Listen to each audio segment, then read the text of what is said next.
Janine, again, thank you very much. I mean, it's again pleasure to have you back here.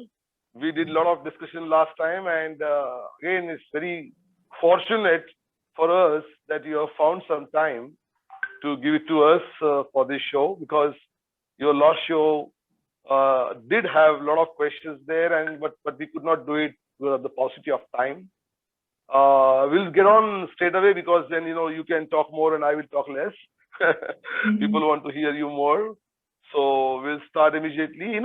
Janine, you spoke about last time about training of pilots as well, and we also spoke about the crew training. AMPA did some MTI training, Maritime Training Institute cadets, and ratings training in India, but that's not enough, because the Indian seafarers are not there in top 5. The Chinese seafarers are there, and there are Russian seafarers, Ukrainian, there are Indonesians also. So those seafarers need to be trained also. You did mention about something about, the pilotage or pilot transfer process is a continuous improvement process. Would you like to highlight something about that? Because we would like to know as to how did you go about, envisaging this continuous improvement in pilot transfer process, and how did you achieve it, in the end? So I think when the conversation comes up, when there's been an incident or another event in the port, and you start to talk more with other ports and other pilotage providers around what's happened, how have they experienced these things, what have they learned, you find over time and over the last few years, those conversations become really important in people developing their response procedures, developing their training further. So as we learned, you sort of feel like you're on top of things, and as you dive into any learning experience, you find there's still so much more room to make improvements, to share things, learn from others. And one particular area for me that I took a lot from was in the preparedness place. We have very good procedures in how to transfer pilots and how to use the ladder arrangement, what to do to report non-compliance. However, the preparedness, are the vessel crews trained as well as they can be for a medical emergency? What are the likely medical emergencies you might encounter? How far off the port would you be? How far back? Where would you have an ambulance meet the vessel? If they couldn't get to point A, where could they get to another point? So there's a lot of work that we started doing with the response and the emergency services to find out what their response times would be. For a serious incident, they need to send a different type of ambulance to the normal ambulance. So there was things that we learned around tapping into the right assistance as early as possible, as well as training and delivering first aid, but more trauma first aid that was specific to a fall or a crush or a potential drowning, things that were more relevant to the pilotage transfer. So we started amending some of the things that we were doing to align better with the risks that we have in our operations. And we also learned how other ports around Australia had been doing a similar journey at the same time, while also looking at the medical equipment that the pilot vessel may carry. Was that appropriate for the geographical area that they're operating in? Oh, fantastic! I mean, entire planning. Has to be done. Oh, very good. I mean, I get it. Fantastic. So we learned more from other ports around the world that were doing things like falling into the water with their life jackets on, so that they would inflate and they would know what that feeling would be. In particular, there was a lot of work in the PPE that a pilot uses to make sure it's fit for purpose. If you were to fall, with the helmet, the gloves, the shoes, the PFD, the equipment that's in the PFD, will it all work when you need it to work? So we engaged with the local Westpac Rescue helicopter to jump off diving boards into a pool for us with different helmets and our life jackets to make sure that they would be fit for our purpose. Yes, I have one question, because before you ask your question, you mentioned that time about traffic light system.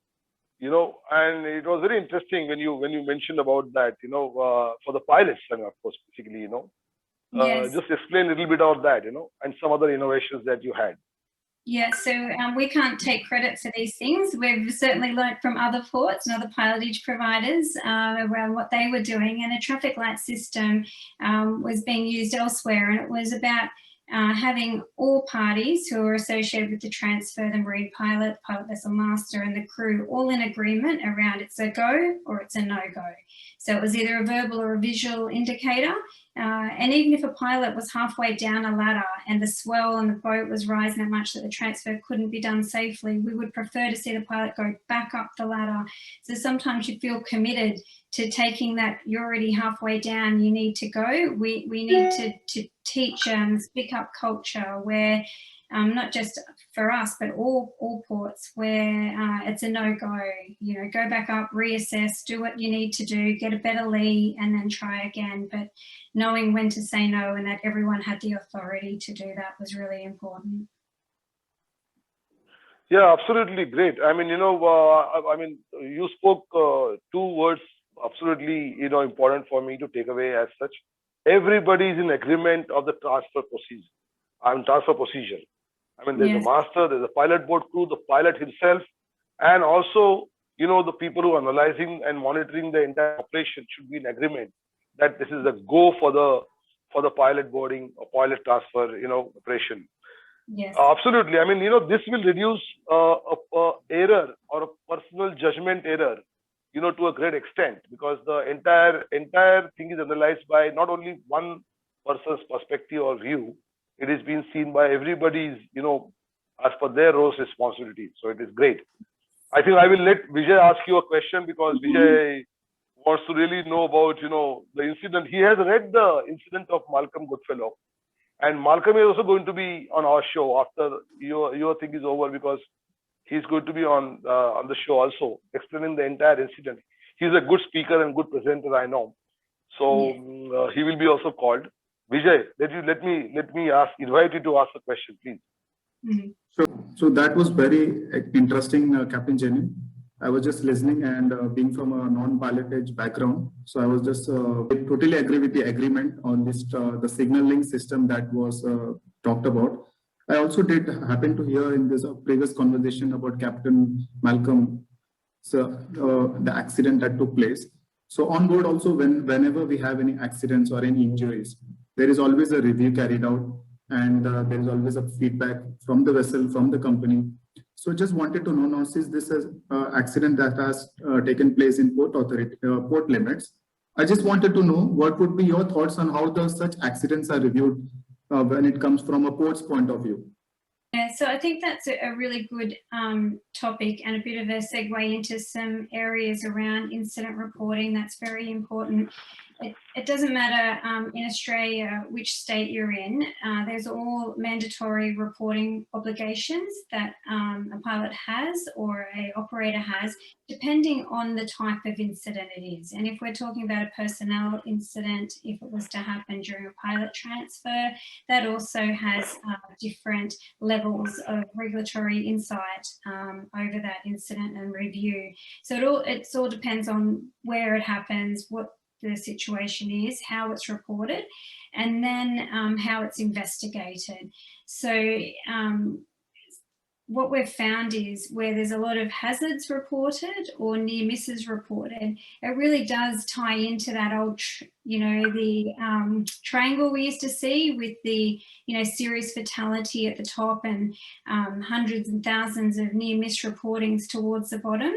So it is really important to have a culture of reporting so that you see the trends and patterns developing, and then you start to do proactive review work and investigation.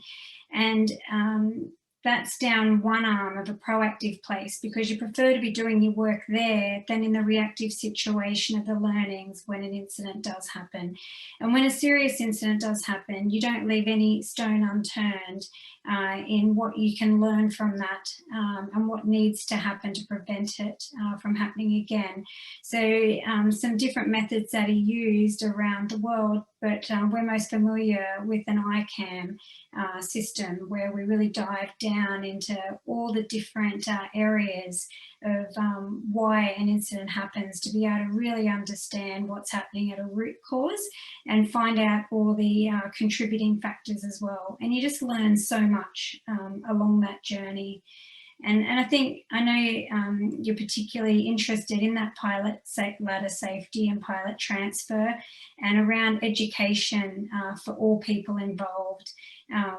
You know, we've all been at sea, we've all rigged pilot ladders, but how much have we ever learned from the perspective of needing to use it with our own life? So I think we need to really understand the regulations and the rules and the requirements and why they're there, and to make sure that that transfer is done safely. So there's the preparedness piece, there's the training, there's familiarisation, you know, using working pilots to go into maritime colleges and run an hour session on pilot ladder safety from their perspective can really instill things in someone at a very early stage in their career.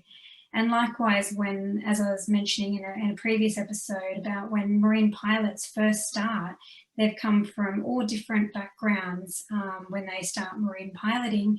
It's important that they're given the same consistent training and introduction to pilot ladder safety, rigging, procedures, training, working with the pilot vessel crew. It's so important that they see themselves as one team. When it comes to man overboard drills, everyone's involved. When it comes to making decisions on the lee and what we're happening and what the discussion is, that they've all got to be part of that. So right at the early stages, we found that we bring in the pilot vessel team to do the training on site with the pilot ladder. We have with the marine pilot, at different places I've been, we have pilot ladders rigged in a oil spill shed where we store our oil spill equipment. So marine pilots can practice that training, practice working with the pilot vessel crew. And then they go from there to the vessel and they look through all the safety equipment and the procedures. And that's done within the first 3 days of a marine pilot starting training. So there's lots of things that we can do as refresher training to ensure that we keep the procedures consistent. I think that's always the biggest challenge sometimes in maritime, is having that consistency. And I feel for many masters out there who are getting mixed messaging around some of the rigging of pilot ladders, and they're trying to do the right thing. And the last port they were at, they had to rig it a certain way. Then they come to the next port and they've done that and then get told, no, the pilot's not going to board on that type of arrangement. So I think driving that consistency is very important.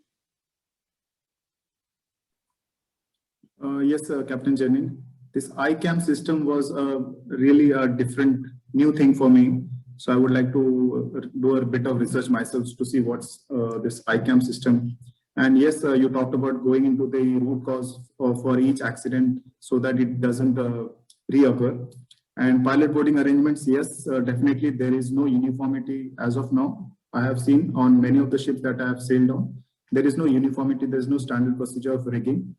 And as you mentioned, some ports, Indian ports, some pilots, they accept it. Some pilots, they do not accept it on some other ports. So this is also one of the, another concern that we have.